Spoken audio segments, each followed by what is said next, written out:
ओम गंग गणपते नमः। आप सभी पर ईश्वर की कृपा सदा बनी रहे। इस वीडियो में हम श्रीमद् भगवत गीता के चतुर्थ अध्याय का रसपान करेंगे।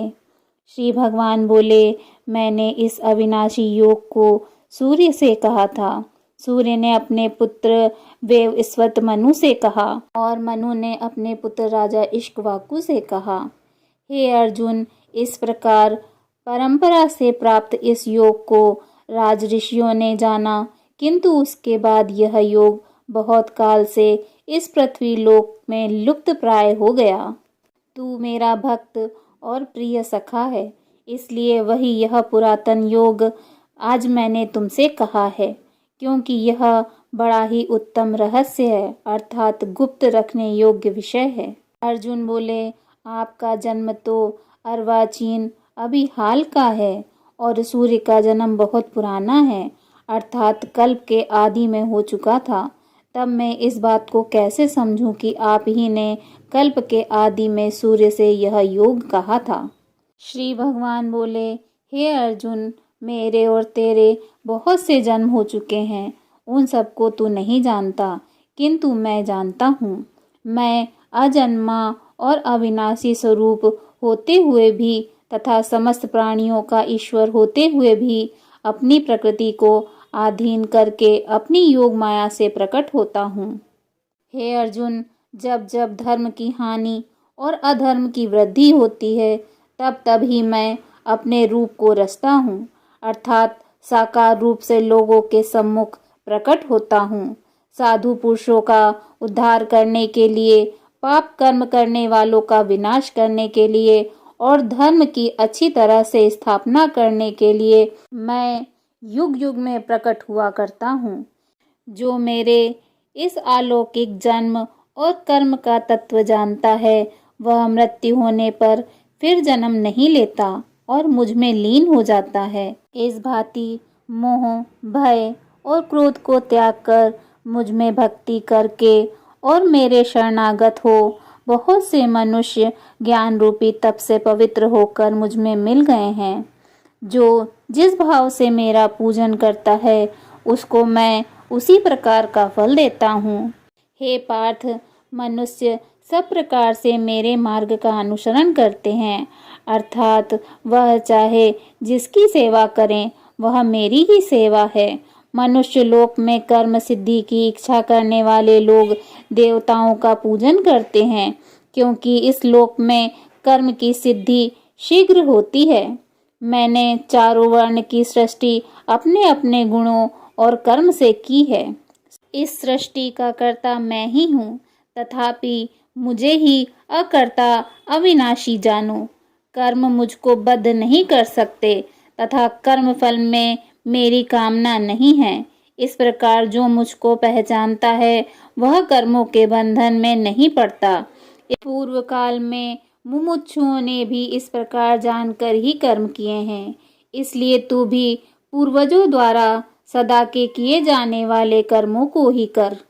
हे अर्जुन, कर्म क्या है और अकर्म क्या है, इसके विचार में विद्वानों की बुद्धि भी चकरा जाती है। उसी कर्म का वर्णन मैं तुमसे करूंगा, जिसके जानने से संसार के बंधन से छूटकर मोक्ष के प्राप्ति होती है।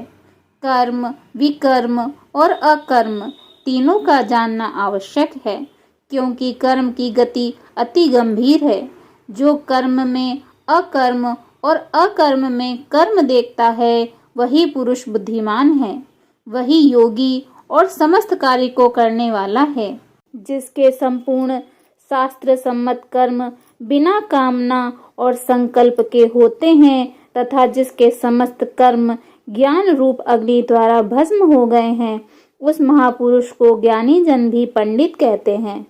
जो पुरुष समस्त कर्मों में और उनके फलों में आसक्ति का सर्वथा त्याग करके संसार के आश्रय से रहित हो गया है और परमात्मा में लीन है, वह कर्मों में भली भांति बरतता हुआ भी वास्तव में कुछ भी नहीं करता।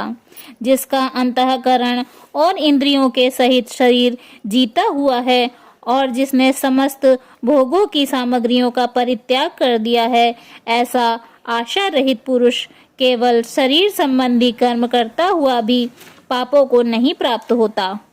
हे अर्जुन, कोई आहार को निरंतर कम करके प्राणों का होम करते हैं, वे सब यज्ञवेत्ता हैं और यज्ञ से ही इन सब के पाप नाश हो जाते हैं।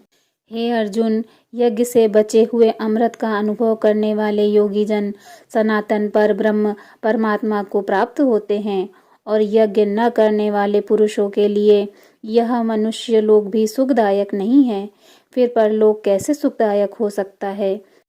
इसी प्रकार और भी तरह के यज्ञ वेदवाणी में विस्तार से कहे गए हैं।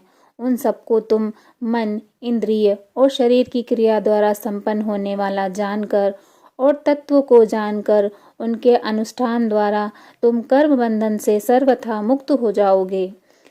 इस ज्ञान यज्ञ को तत्वदर्शी और ज्ञानी लोग तुमको उपदेश करेंगे, इसलिए तुम उनकी सेवा करना और उनको विनय पूर्वक प्रश्न करके ज्ञान यज्ञ को जानना।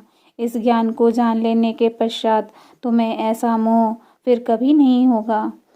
यदि तुम अन्य सब पापियों से अधिक पाप करने वाले हो तो भी तुम ज्ञान रूप नौका द्वारा निसंदेह संपूर्ण पाप समुद्र से भली भांति तर जाओगे, क्योंकि हे अर्जुन, जैसे प्रज्वलित अग्नि ईंधन को भस्म कर देती है, वैसे ही ज्ञान रूप अग्नि संपूर्ण कर्मों को भस्ममय कर देती है। इस संसार में ज्ञान के समान पवित्र करने वाला निसंदेह कुछ भी नहीं है। उस ज्ञान को कितने ही काल से कर्म योग द्वारा शुद्ध अंतःकरण हुआ मनुष्य अपने आप ही आत्मा में पा लेता है। जितेंद्रिय, साधन परायण और श्रद्धावान मनुष्य ज्ञान को प्राप्त होता है तथा ज्ञान को प्राप्त होकर वह बिना विलंब के तत्काल ही भगवत प्राप्ति रूप परम शांति को प्राप्त हो जाता है। विवेकहीन और श्रद्धा रहित संशय युक्त मनुष्य परमार्थ से अवश्य भ्रष्ट हो जाता है। ऐसे संशय युक्त मनुष्य के लिए न यह लोक है और न परलोक और न ही सुखी ही है। हे धनंजय, जिसने कर्म योग की विधि से समस्त कर्मों का परमात्मा में अर्पण कर दिया है और जिसने विवेक द्वारा समस्त संशयों का नाश कर दिया है, ऐसे वश में किए हुए अंतःकरण वाले पुरुष को कर्म नहीं बांधते। इसलिए हे अर्जुन, तू हृदय में स्थित अज्ञान जनित अपने संशय का विवेक ज्ञान रूपी तलवार द्वारा छेदन करके समतत्व रूप कर्म योग में स्थित हो जा और युद्ध करने के लिए खड़ा हो जा।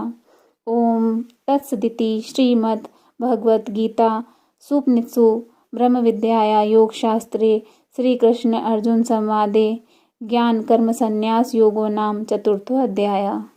बोलिए विष्णु भगवान की जय। श्रीमद् भगवद गीता की जय।